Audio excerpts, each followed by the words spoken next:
Vamos a tener la presencia del magíster Franklin Ibáñez Blancas de la Universidad Nacional Mayor de San Marcos, con el tema dignidad solo para los seres humanos.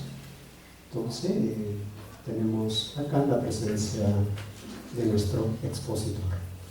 Les pido un fuerte aplauso para recibir. Muchas gracias por estar aquí con ustedes, por esta oportunidad, además con colegas queridos de la Universidad de San Marcos. Cada vez estrechamos vínculos con amigos de la UNSA.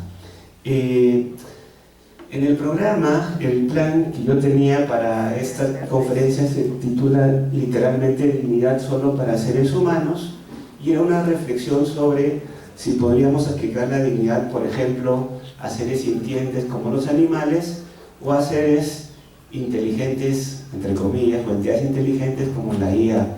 Entonces he estado trabajando esta exposición hace unos meses que estoy metido en el asunto, pero las circunstancias políticas del día de ayer me hicieron cambiar de tema.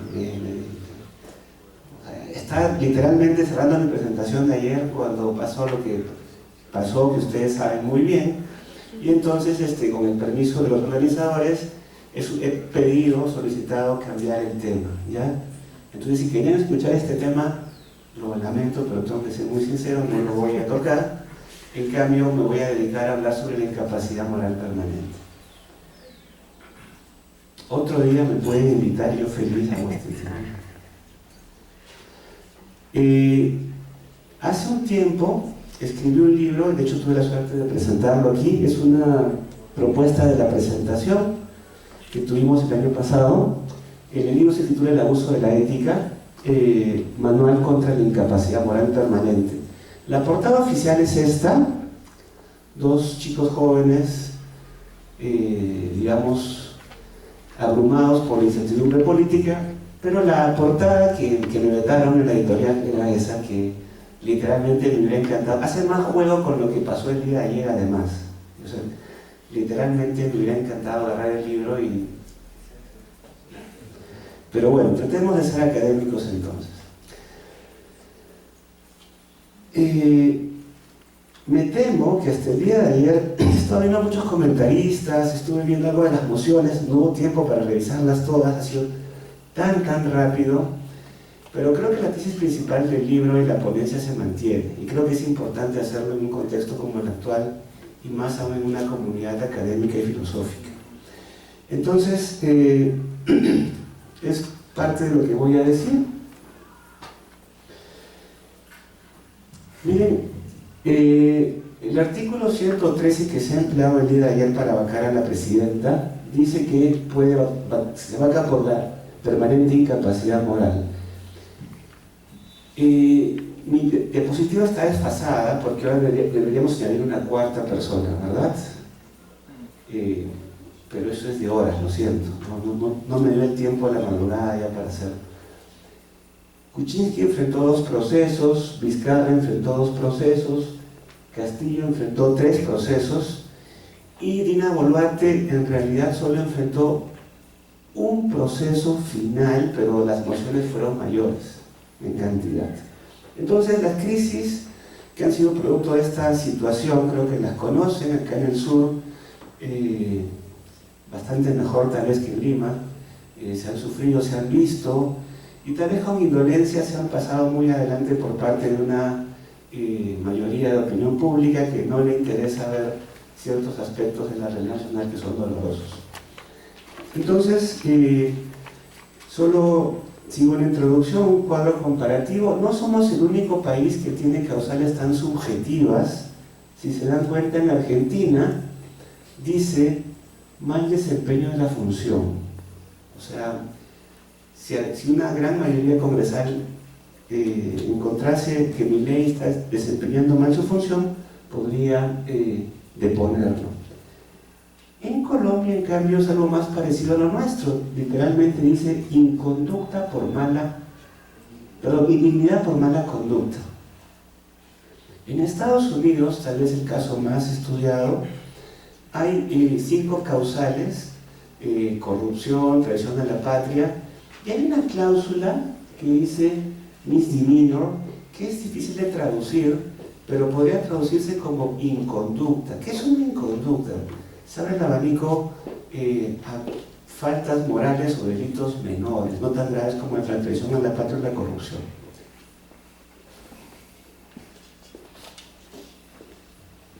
Y así podríamos seguir entonces. Pero en todos estos casos, queda en manos del Parlamento decidir si aplica o no, obviamente con mayorías altas y muy calificadas, ¿no? Nunca el 50%, son 2/3 o más. Si revisamos la estructura de la expresión permanente incapacidad moral, es lo que dice la Constitución, aunque en el uso coloquial solemos decir incapacidad moral permanente, ¿verdad?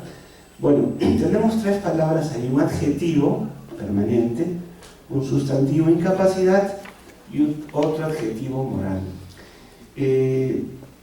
Ustedes por gramática son muy cultos, por supuesto, saben que el núcleo de una construcción como esta, el núcleo del sujeto, siempre tiene que ser un sustantivo. Entonces la expresión más importante de las 3 está exactamente en el centro, en el término incapacidad, y no tanto en los adjetivos que califican a ese núcleo del sujeto. Sin embargo, desde que apareció en el 2017 la primera discusión respecto a Vizcarra, los filósofos que yo he conocido en diversas universidades se centraban en qué es la capacidad o incapacidad moral, mientras que los políticos, el Congreso, los líderes de opinión, etcétera, se centran en el adjetivo moral. Es decir, ha violado normas morales, qué normas ha violado y por tanto podría ser sujeto de la vacancia. Entonces tenemos 2 tipos de interpretaciones, o nos centramos en las normas que se han violado, las costumbres, o en la capacidad. Estoy con la voz un poquito seca por el cambio de clima, ¿ya? Pero sigo adelante. Si asumimos la interpretación del Congreso, la tradicional, diremos que, por ejemplo, si la moral es un conjunto de buenas costumbres, hay costumbres que se han violado, pero aparece el problema del pluralismo ético, problema que este Congreso, de verdad muy tosca y chabacanamente ha querido solapar. A propósito de la presentación anterior, yo diría, bueno, ¿y qué moral vamos a aplicar para poder evaluar la conducta de este presidente? Una moral religiosa, como la cristiana, una moral filosófica, como liberalismo político, o una moral de una tradición cultural, en nuestro caso, que podría ser andina, amazónica, etc., ¿no? Ha actuado de forma inmoral. Bueno, ¿bajo qué moral? ¿Cuál es el conjunto de principios y normas bajo el cual vas a examinar esta mala conducta? La solución del Congreso ha sido muy simple: ignorar el problema. O sea, para ellos no existe pluralismo ético ni moral, y simplemente vamos a aplicar que ha violado la moral, ¿no? Algo así como que existiera una suerte de eticidad, un ethos peruano común, transparente, evidente para todos, y desde ahí podemos evaluar, cosa que evidentemente esta comunidad no debería aceptar, ¿verdad? El pluralismo me parece demasiado fuerte como para ser soslayado tan superficialmente. Pero aún si aceptáramos esta estrategia, ok, vamos a aceptar que vamos a evaluar al presidente desde la moralidad de sus acciones, desde la moralidad de la sociedad. Tenemos 3 tipos de escenarios. Por ejemplo, un escenario donde incluimos toda la moralidad posible. Como no queremos quedar mal con ningún grupo que tiene morales particulares, construyamos esta moral social como el conjunto de todos los principios. Por ejemplo, obstruir la justicia, ser corrupto son faltas morales, por supuesto. No cumplir las promesas, bueno.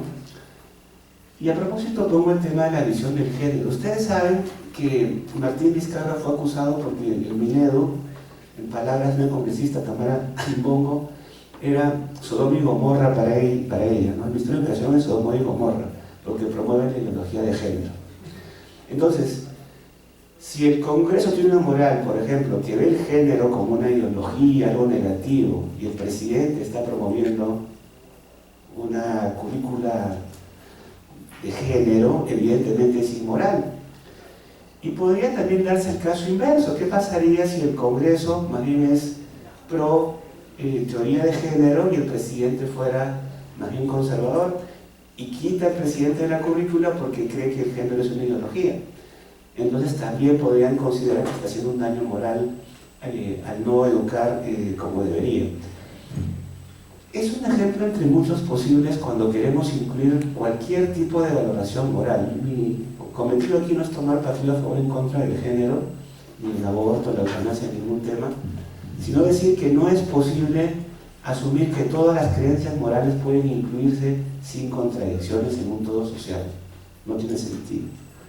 La alternativa más razonable podría ser, bueno, quitemos entonces los temas más controversiales o que más nos dividen y vayamos al núcleo sustantivo sobre el que todos podríamos estar de acuerdo y además que está de algún modo en la Constitución y es común a las diversas morales sociales. Por ejemplo, respeto a las libertades y derechos fundamentales o delitos graves y de corrupción.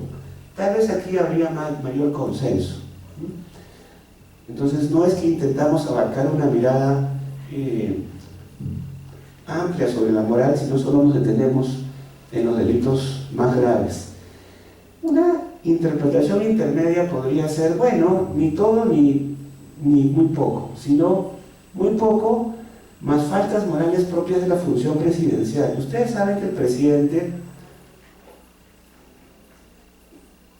debido a su rol, tiene unas tareas particulares, ¿no? Como un árbitro de fútbol está obligado a ser imparcial, pero los jugadores no están tan obligados a ser imparciales. O sea, existen valores, principios que se aplican según la función que uno cumple en una institución, en este caso en una sociedad. El presidente, por ejemplo, debe convocar elecciones, debe ver que las elecciones funcionen, se realicen, y debe cuidar que haya democracia, que, por ejemplo, dar dinero al Congreso, que la policía protege el Congreso, etc. Entonces, si el presidente incumpliera estas funciones, estaría atentando contra la democracia, que sobre todo es exigible para él, más que para cualquier ciudadano, porque no todos tenemos la capacidad de ordenar a la policía o a las fuerzas del orden en general a que interrumpan un proceso electoral. O sea, el Congreso, de nuevo, para recapitular este punto, si quiere interpretar la incapacidad moral permanente y evaluar la conducta moral del presidente, primero no debería ignorar el problema del pluralismo ético y segundo debería elegir, bueno, cuál va a ser la valla, ¿no? Cuál va a ser el conjunto. Pero esa sería una solución incorrecta. La expresión dice incapacidad moral permanente. El núcleo del sujeto es la incapacidad. Entonces, lo que nos interesa comprender es cuáles son las capacidades que hacen que alguien sea un agente moral, un sujeto ético. Seguramente, bueno, cuando estuve haciendo una investigación hace unos años, estuve revisando bastante bibliografía, y es un problema muy peruano, ¿ya? No hay mucha bibliografía internacional que clasifique cuáles son las capacidades morales llamadas así tal cual, porque prácticamente en cualquier clásico de la historia de la ética tú puedes encontrar cuál sería la capacidad más importante o cuáles, pero no lo han tematizado de forma directa que podríamos cogerlo para nuestro caso. Entonces, yo he propuesto 3 grandes bloques discutibles, probablemente podrían ser 4 o 5, o probablemente habrá autores que yo mencionaré que podrían ir en 1,5, o en 2, o en 3. En fin, no trato de ser exhaustivo, simplemente trato de hacer pensar al Congreso, tarea imposible, pero al menos la opinión pública tiene que estar más informada. Entonces, si tenemos las 3 escuelas que yo mencionaba, una primera histórica podría ser el intelectualismo moral. De hecho, ayer lo vi, la mayoría de analistas repitió una y otra vez que la incapacidad moral consiste en no distinguir el bien y el mal. Literalmente repetían eso. Yo creo que no han leído Protágoras de Platón, creo que les falta mucha utilización, pero probablemente es la que más se difundió en su momento y es la que se repite. Entonces, asumamos que es así, que en textos como el Protágoras, el Gorgias, el Menón, las Legis y otros, se propone esta idea de que nadie es el mal a sabiendas, que el mal es una cuestión de ignorancia, ¿no? Y que cuando una persona aprende lo que es el bien, deja de fumar, deja de beber y todas las cosas que hacen daño, ¿verdad? Salvo pues que en el fondo no haya aprendido bien, que no esté bien convencido, que confunda lo bueno con lo malo, o lo malo con lo bueno, ¿no? Que ve el placer inmediato del cigarrillo o del licor y no ve el cáncer y la cirrosis a largo plazo, ¿no? Entonces, para esta escuela, estoy simplificando muchísimo, podría ser un asunto sobre todo de no poder conocer lo que está bien y lo que está mal. Entonces, habrá situaciones temporales, no sé si a alguno de ustedes les ha pasado, en las que por exceso de bebida tal vez no se dan cuenta de lo que hacen, ¿ya? Por somnolencia, una pastilla que tiene un efecto secundario, en fin. Pero eso no es incapacidad permanente, es temporal, uno no puede distinguir lo que está haciendo, ¿verdad? Podría haber casos, entre comillas, más permanentes, como esquizofrenia que tiene además alucinaciones, cuadros psicóticos muy complejos. No cualquier grado de esquizofrenia inmediatamente te pone una expresión permanente, y mucho menos. Igual que problemas como, bueno, después me puedo explayar más en la discapacidad cognitiva que tiene grados, ¿no? No cualquier discapacidad cognitiva nos bloquea, tiene que ser grave o muy grave. Pero bueno, una segunda escuela, una segunda alternativa podría ser el problema no tanto de la falta de conocimiento, sino de la falta de control o la falta de autodeterminación. El derecho penal peruano y la mayoría de derechos iberoamericanos hablan de, para que uno sea imputable, no comprendió la licitud de su acto, o sea, la podía comprender, entonces es imputable. Pero es inimputable si no la comprende o si no se puede autodeterminar, si no se puede gobernar, ¿no? Es decir, si no tiene la capacidad de control de su voluntad. Entonces, simplificando de nuevo bastante el asunto, podríamos decir que la idea es forjar un carácter virtuoso de manera que las elecciones correctas sean fáciles. El que tiene el carácter vicioso, según la teoría aristotélica, fácilmente elige lo que está mal, ¿no? El que tiene carácter fuerte, virtuoso, sabe cuánto debe beber, sabe bien, y no le es difícil, su voluntad está bien entrenada, está bien ayudada por las virtudes. Podríamos tener casos dramáticos de excepción temporal o de excepción permanente. Por ejemplo, en el caso de excepción permanente, los toxicómanos que tienen, de nuevo, no cualquier grado de adicción debe llevar a deducir inmediatamente que es una falta de voluntad, una crasia clara. La adicción tiene grados, ¿no? Entonces, después retomo esto. Y una última gran escuela podría ser la emotivista moral, trabajada sobre todo por filósofos ingleses. No solo, ¿no? Me parece que es bastante presente en muchas religiones, desde el budismo hasta el cristianismo. Se habla mucho de la compasión, el sentir con el otro, etc. Entonces, podríamos decir, tomando a Hume, por ejemplo, de referencia, que existe una tendencia natural a empatizar con la alegría y las penas de los demás. Entonces, la capacidad es esa capacidad de sentir con el otro, no es de comprender cognitivamente, no es de poder determinarme volitivamente, sino empatizar, simpatizar con el otro. Entonces, esta podría ser la capacidad más importante para ellos. De nuevo digo que estoy resumiendo muchísimo y seguro daría mucho para debate si cualquiera de las caracterizaciones que estoy haciendo se ajusta o no a los autores que menciono, pero insisto, no es el punto por ahora, sino tratar de hacer bloques para precisamente poder comunicar algo a la opinión pública. Entonces, el problema, si la capacidad más importante es sentir empatía, el problema grande sería con aquellos que no pueden sentir empatía, que no simpatizan con los demás. ¿No? Hume, Smith, ellos no usaban la palabra empatía, que es más contemporánea, sino el término simpatía, no simpatía. Existe el trastorno de la personalidad antisocial, ¿no? Que solíamos llamar psicópatas, sociópatas, etcétera, que son personas pues que carecen de empatía por diferentes razones. Muchos de estos casos requieren además estudios más complejos, porque no es fácil explicar por qué. Pero déjenme presentar un cuadro a modo de síntesis, ¿no? Entonces, si me muevo a pedido de Álvaro.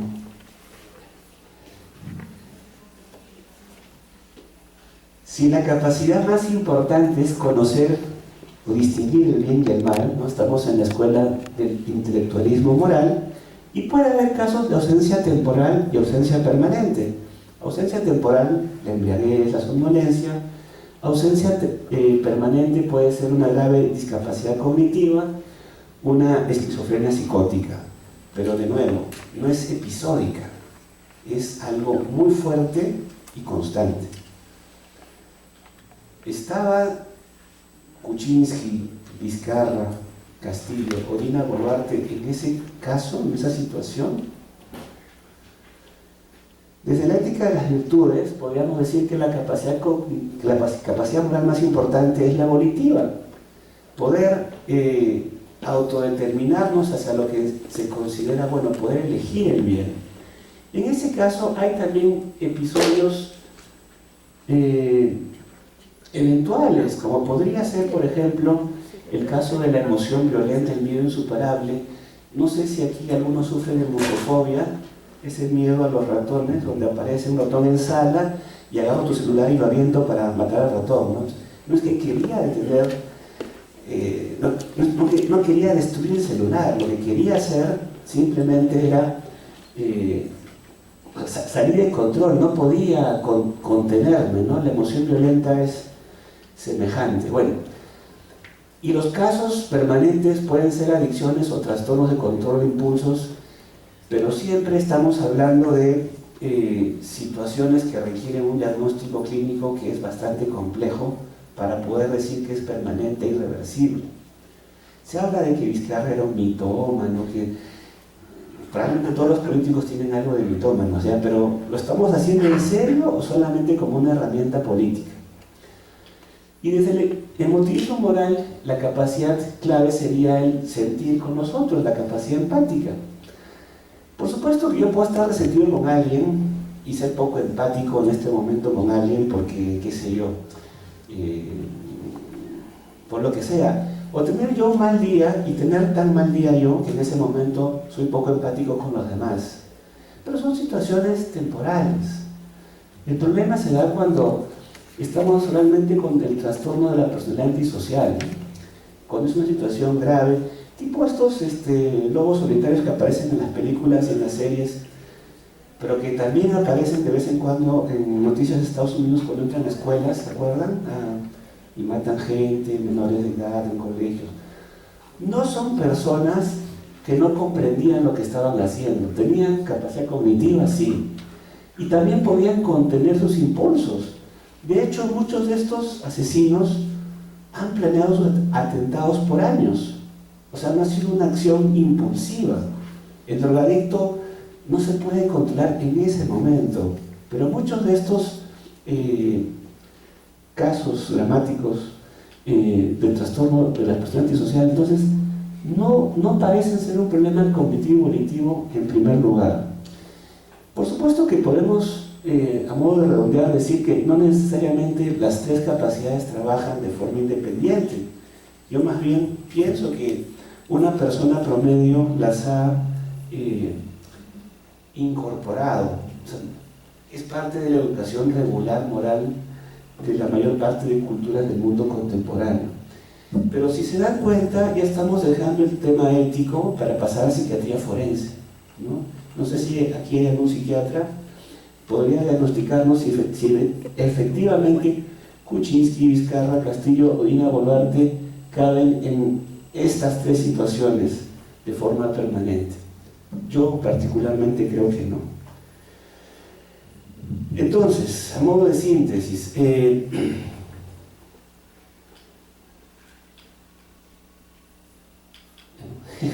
bueno, punto 1, imputabilidad legal. Yo les había dicho que la imputabilidad en la mayoría de sistemas penales, por lo menos latinos y iberoamericanos, se da por dos condiciones, ¿no? La imputabilidad, o sea que te podemos llevar a juicio y acusar de dolo, es porque conoces la ilicitud del acto y podías controlar el acto. Y la inimputabilidad es porque o no puedes conocer la ilicitud, digamos, un niño de 3 años no roba, coge algo y todavía no entiende lo que es la propiedad privada.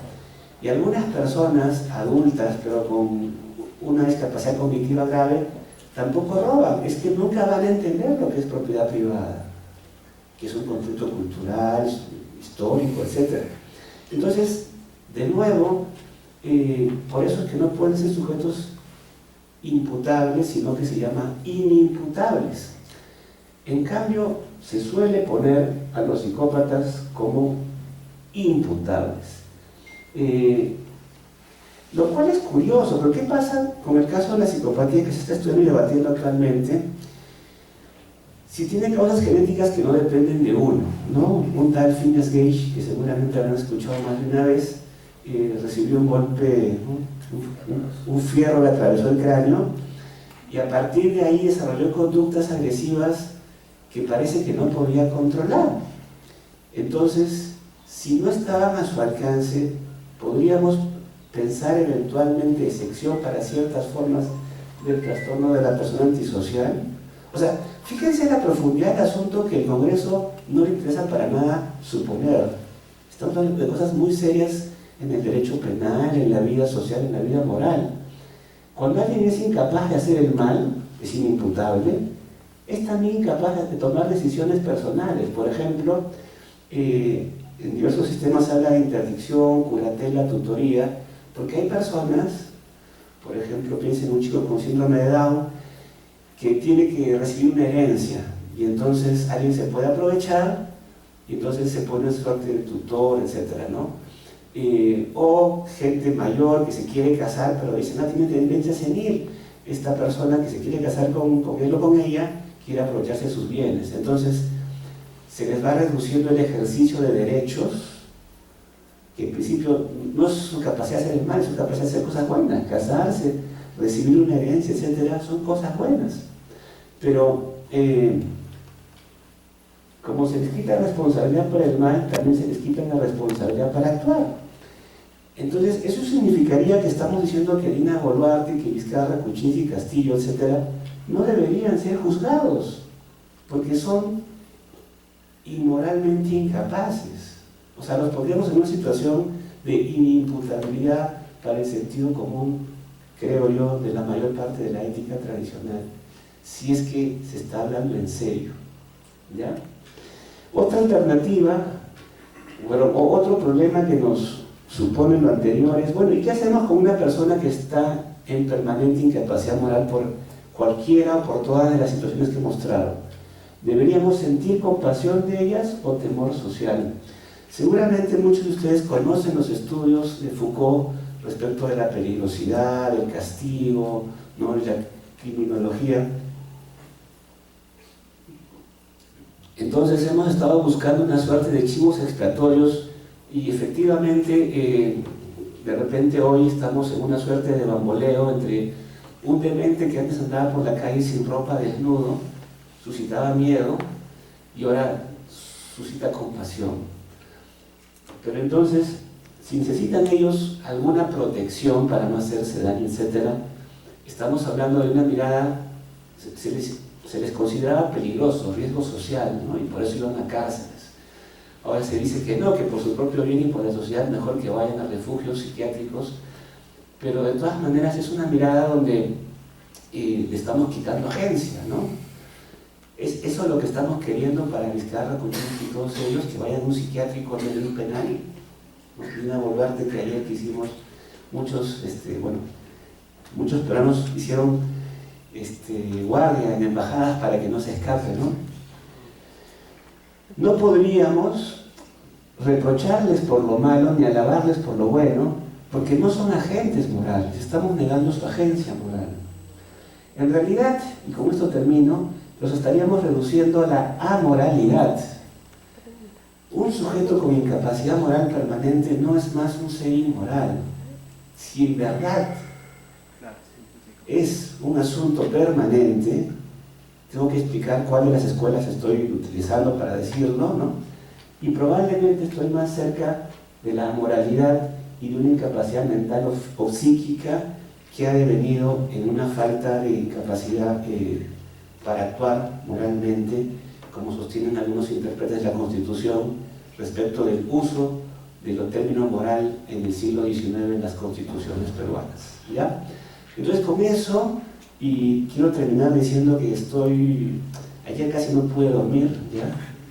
Por el tema, yo quería hablar de la dignidad, animales, ¿no? Robots y todo eso, y miren en qué he terminado gracias al congreso que tenemos. Y lamentablemente estoy bastante frustrado con la solución de ayer. Creo que el colega congresista que ha sido elegido no representa la dignidad del cargo, ¿ya? Y no atrevo a decirlo en público y ser grabado de una vez. Gracias.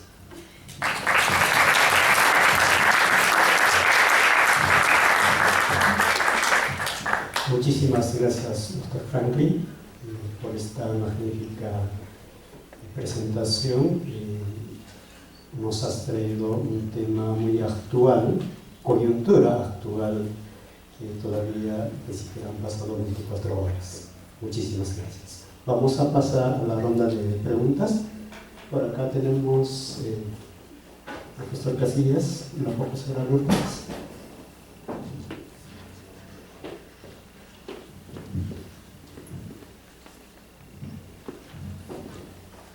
Buenos días, Franklin. Al paso que vamos ya nos vamos a aprender de memoria tu libro, porque sigue teniendo mucha vigencia el tema y creo que es muy oportuno.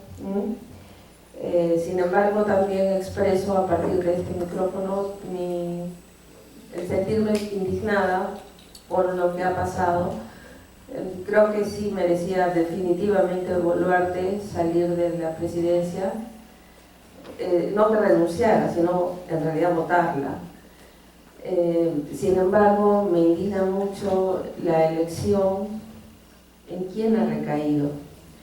Y bueno, conversando con los amigos, no hay nadie mejor para ese cargo por ahora, ¿no? O sea, es a salvar el momento.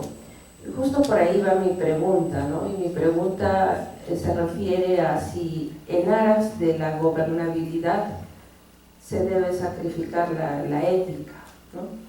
Entonces, personalmente considero que no, porque si bien es cierto, la ética no elige los presidentes, sí deberíamos elegir con ética, ¿no? Esa sería mi interrogante. Bien, muchas gracias. Y definitivamente que es apreciable poder ver un tema coyuntural, ¿no? Como bien decía Fernando. A mí me cuesta un poquito a veces entender, digamos, enfoques en los cuales queremos ver, digamos, hacer un examen, digamos, moral o ético, bueno, particularmente a través de la ética, como si los políticos fuesen solamente individuos, ¿no? Eso es lo que un poquito me parece haber percibido. De repente, como usted decía, el tiempo y esto da para más, pero me cuesta un poquito pensar que son, digamos, como niños o como miembros de una familia en los cuales, digamos, la persona actúa bien o actúa mal, o a nivel psiquiátrico, ¿no? Como cuando a un paciente se le dice lo que, digamos, debería ser o no debería ser, o cuál es su diagnóstico y qué sé yo.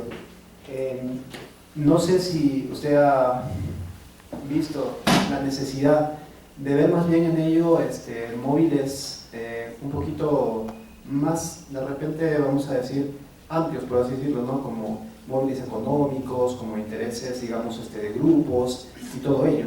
Es decir, es un poquito difícil entender, digamos, todas las cosas reprobables que uno ve en los políticos, como si es que ellos en particular están haciendo algo bueno o algo malo, ¿no? Eso. Bueno, gracias por los comentarios y preguntas. A ver, yo he tratado de explicar una posición, o lo que podría ser un análisis filosófico de la categoría incapacidad moral permanente, ¿no? Se puede trabajar desde el derecho, se ha trabajado mucho desde el derecho, la cantidad de artículos, papers que hay sobre la incapacidad, tesis en los últimos 10 años sobre este tema es de verdad bastante, ¿ya? En derecho. Y también en ciencias políticas, en politología, pero curiosamente es una categoría que tiene un trasfondo ético-filosófico, donde tal vez los filósofos no hemos estado presentes en el debate cotidiano, ¿no? Un colega muy querido me decía de broma, oye, ¿por qué no estás en televisión en este momento explicando estas cosas? ¿Por qué invitan siempre a constitucionalistas, abogados? ¿No? Bueno, ¿por qué será? No sé ya. Pero lo que en todo caso quería decir es que una cosa, digamos, importante, una tarea que tenemos como comunidad académica filosófica es, creo yo, profundizar en ese tipo de análisis. Y el mío seguramente es debatible e incompleto. Por ejemplo, un colega también de San Marcos, a propósito de un seminario que dirigí yo, estaba trabajando, ¿qué sería un agente diagnosticado o calificado como incapaz moral permanente desde el mundo andino? ¿Ya? Por ejemplo, ¿no? O desde otro tipo de enfoque. Entonces da para muchísimo. Y los filósofos, insisto, sea porque no nos dan la palabra, no nos dan el espacio, o por X razones no hemos estado en el debate. Entonces yo creo que mucho de mi molestia como ciudadano, pero también como estudioso de las ideas filosóficas al menos, que es lo que me llevó a hacer esta investigación y escribir este libro, que vuelvo a publicitar por última vez. Este no es para venta, este es un regalo a una amiga muy querida. Lo traje, parece que existe. Pero mucho de lo que he tratado de reseñar aquí lo estoy diciendo en el libro de forma mucho más desarrollada, ¿no? Con más sustento de neurociencias, algunas versiones de psiquiatría forense para no caer simplemente en frases generales, ¿ya? Entonces, a mí lo que me incomoda es el mal uso de la ética para asuntos políticos. No estoy en contra de que la ética tenga un rol en la política, pero cuando ese rol es demasiado grande, creo yo, pasa lo que pasa hoy en día, que prácticamente la ética se ha convertido en un instrumento del derecho en manos del juego político, ¿no? Y entonces creo que no le hace un favor ni a la ética, ni al derecho, ni a la política. Entonces yo trataré de ubicarme siempre por el tema de la reflexión que nos corresponde. Entonces, sintetizando, no estoy en contra de que se utilicen principios éticos, sino en el cómo, ¿no? Yo daría un lugar muy, muy pequeño, por ejemplo, si tuviera, espero que no me pase, pero si fuera algún día asesor del Congreso, pediría que se reglamente con mucho cuidado la expresión, que primero que se cambie, que no se deje como está, y si se va a reglamentar, que se utilice la fórmula mínima. O sea, en general aboliría la expresión, pero si tuviera que estar, la cambiaría por la fórmula mínima. Conservaría la agencia moral, no le puedo quitar la agencia moral a los malos políticos, porque más bien me interesa que estén moralmente vivos para meterlos presos, ¿ya? Mi ponencia no es ninguna defensa de Dina Boluarte ni de ningunos anteriores. Sospecho de su inmoralidad, criminalidad de los cuatro. Es una defensa de la ética y de la moral peruana.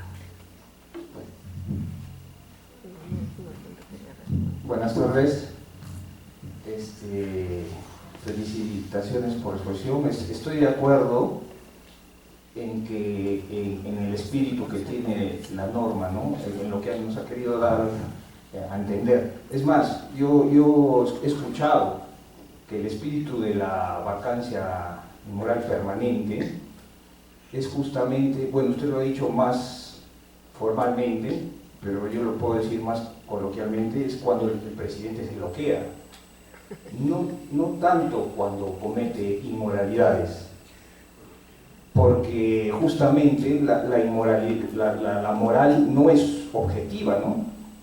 Tenemos ideologías más de derecha, más de izquierda, y a la izquierda le va a parecer inmoral lo que haga la derecha. Si sale un presidente de derecha, la izquierda va a estar inconforme, absolutamente, y al revés también. Entonces, estoy totalmente de acuerdo con lo que usted ha expuesto, y justamente medio que ya ha contestado lo que quería preguntar, que es cuál sería la solución, ¿no?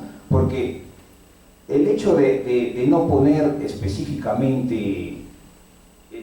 y ponerlo más ambiguo, suena más formalmente, ha llevado a la ambigüedad, ¿no? La incapacidad moral permanente. Entonces, ¿cuál sería la solución? ¿Modificar la norma por términos más específicos? O en todo caso nos podría aclarar bien esto, lo de la mínima, ¿no? Que estaba exponiendo usted.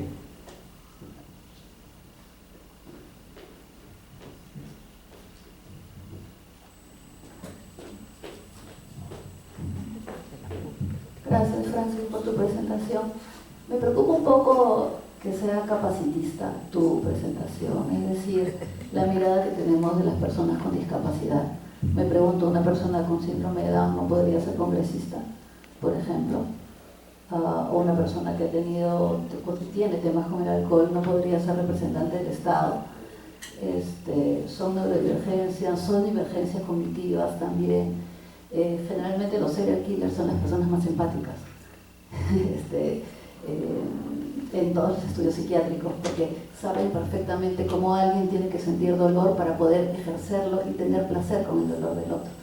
Entonces, en realidad, siento que las categorías que están discutidas más en términos de moral cognitiva y desde una mirada más liberal de consenso entrecruzado también podría ser problemático. O sea, más que moral, podríamos discutir la ética de la política. O sea, voy por donde iba Lourdes, ¿no? ¿Qué esperamos de un buen gobernante? ¿O qué es lo que mínimamente se espera de un gobernante en términos de una comprensión de la justicia? Y claro, o sea, hay personas que no están en situación de gobernar biológica, psicológicamente, pero sí me preocupa que podamos entender ciertas enfermedades como problemáticas para la vida política y quitarle a esas personas la agencia política o la autonomía, porque muchas veces son personas que en este país son invisibles y que se les quita el poder de dar su palabra y por eso no hay derechos para ellos. Entonces, eso creo que también hay que, no sé, pensarlo, discutirlo, no sé cómo lo ves. Sí, a ver, estoy de acuerdo con el punto. Yo estoy tratando de nuevo, ¿no?, hacer el trabajo filosófico que el Congreso debería haber hecho y debería haber pagado buenos asesores para suscribir una teoría de lo que es la capacidad moral, en qué enfoque, etc. No lo han hecho, entonces por ahí estamos tratando de llenar un vacío. Tú mismo has dicho, hay un problema, ¿no? Hay personas que por alguna razón neuronal, contextual, historias, en fin, pueden alcanzar cierto grado de, vamos a llamarle así, de necesidad social. El reto, bueno, y en el libro también lo trabajo un poquito más. Yo creo que todos somos interdependientes, ¿verdad? En ese punto creo que estaríamos de acuerdo. Todos necesitamos unos de otros, en la infancia más, y en la adultez a la que llegaremos también todos más. Pero ni siquiera en los 30, 40 años somos seres totalmente independientes. Hay una interdependencia que es permanente para la vida. Ahora, hay personas que igual tendrán mayor o menor grado de dependencia. Y de nuevo, yo dije, no es a secas que una persona con síndrome de Down no puede hacer política o no puede votar. O sea, yo estoy en contra de ese tipo de reglas de tiene Down, no vota, igual interdicción, no puede casarse, no puede nada, ¿no?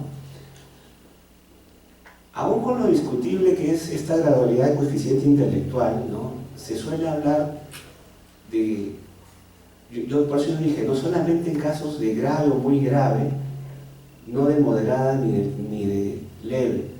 Podemos discutir la clasificación, por supuesto, pero eso podría decir, no estoy negando agencia de porrazo, pero también tú misma nos hiciste notar en tu comentario, ¿no? Hay alcoholismo, etc. No es que alguien que sufrió alcoholismo no puede ser necesariamente funcionario público, pero alguien que es alcohólico de facto en este momento podría serlo, o alguien que es cleptómano. El tema de la cleptomanía es muy simpático, ¿ya? Porque me he rayado, no hay una causa clara sobre la cleptomanía. He visto estudios psicoanalíticos, estudios neurológicos, entonces es muy difícil, pero hay que tomar una decisión, ¿no? al respecto. Y me estaba olvidando, sobre los mínimos morales. Yo quería hablar sobre dignidad de los sujetos,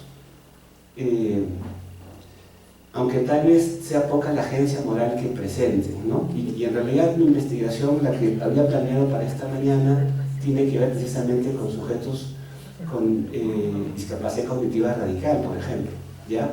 Que enfermos con cuadros muy dramáticos, ¿no? Una encefalia o cosas así, ¿ya?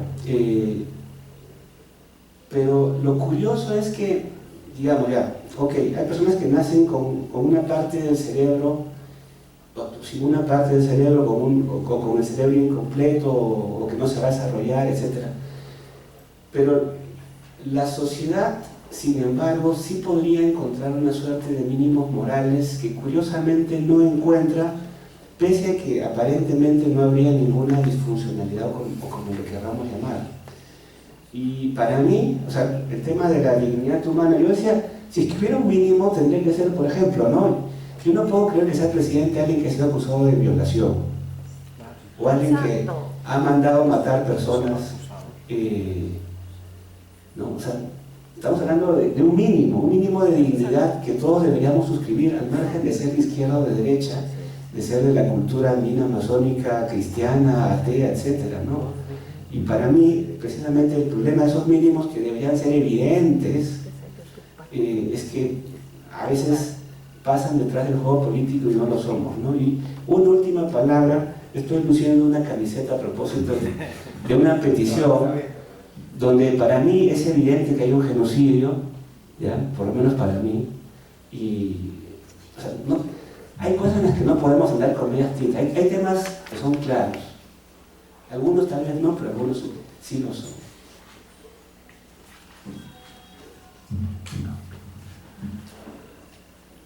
Gracias, Franklin. Tu presentación ha estado interesante y bueno, honestamente yo he estado revisando tu libro desde la última vez que lo presentaste de a poco, ¿no? Así que tal vez, no sé si es que lo voy a malinterpretar o no, bueno, al menos tu presentación no sé si estoy captando del todo bien. A mí me parece interesante cómo has incluido un sentido cognitivo, volitivo y al mismo tiempo empático, ¿no? Has tomado en cuenta esos tres aspectos.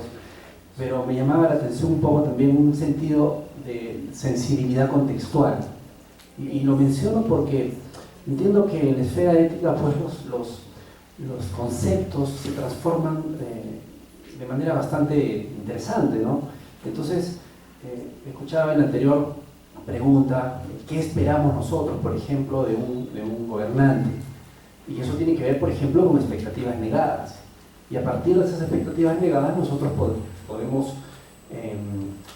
atribuir incapacidad moral, pero no en el sentido neurológico, digamos, sino en un sentido justamente de una desilusión o una desilusión permanente, podría ser, ¿no? Estamos indignados y ya no podríamos soportar más a este gobernante. Entonces, mi inquietud va un poco por ese lado, ¿no?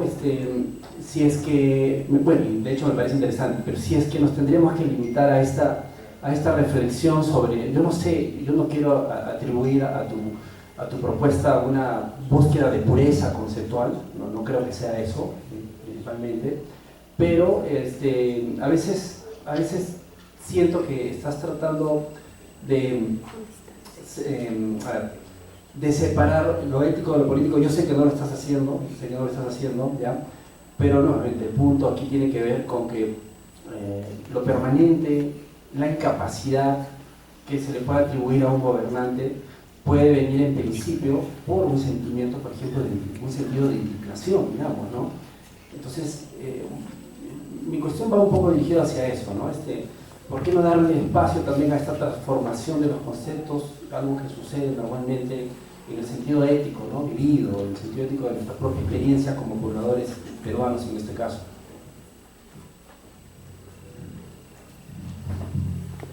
Bueno, aprovecho para exponer la última diapositiva que me había olvidado. A propósito de la pregunta, gracias. A ver, no estoy, de nuevo, señalando que la moral no debería estar en la Constitución. Una moral, por lo menos minimalista, podría estar presente en la Constitución.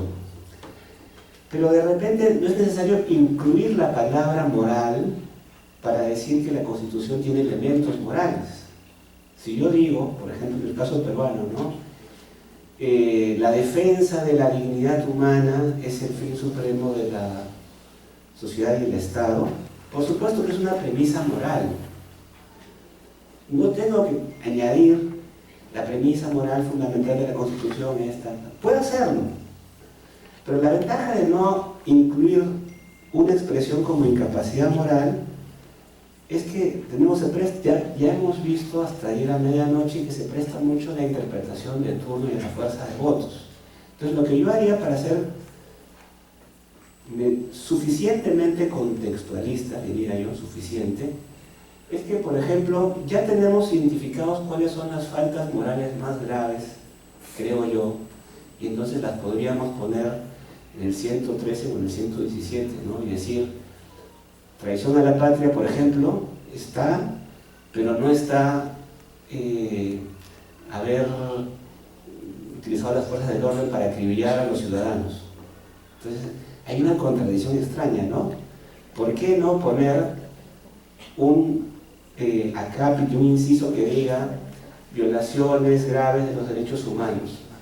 Entonces, quito la palabra moral, quito la categoría moral, pero la cambio por pautas morales muy concretas que la historia nos está enseñando que podrían ser susceptibles de un consenso y que tienen una fuerza moral por lo mismo muy grande, ¿no? Mucha urgencia. Es lo que yo haría, o sea, trataría de poner un minimalismo moral a través de un par de artículos de la Constitución y quitar la palabra moral, ¿ya? Además me da risa, hay algunos delitos atenta contra el pudor y la moral pública, contra uno puede ir desnudo por la calle, ¿no? Los toples en las playas, pero por ejemplo, hay muchos casos donde la moral pública es una moral demasiado exigente, ¿no? ¿Qué entendemos cuando un juez supremo o mismo del TC atenta contra la dignidad del cargo? En sus propias leyes hay sanciones, ¿no? No sé si se acordarán. Hubo un tribuno que fue sancionado, unos meses suspendido, porque fue un prostíbulo, porque había ido una comisión a Trujillo y se escapó de su guardia de seguridad para irse a un prostíbulo.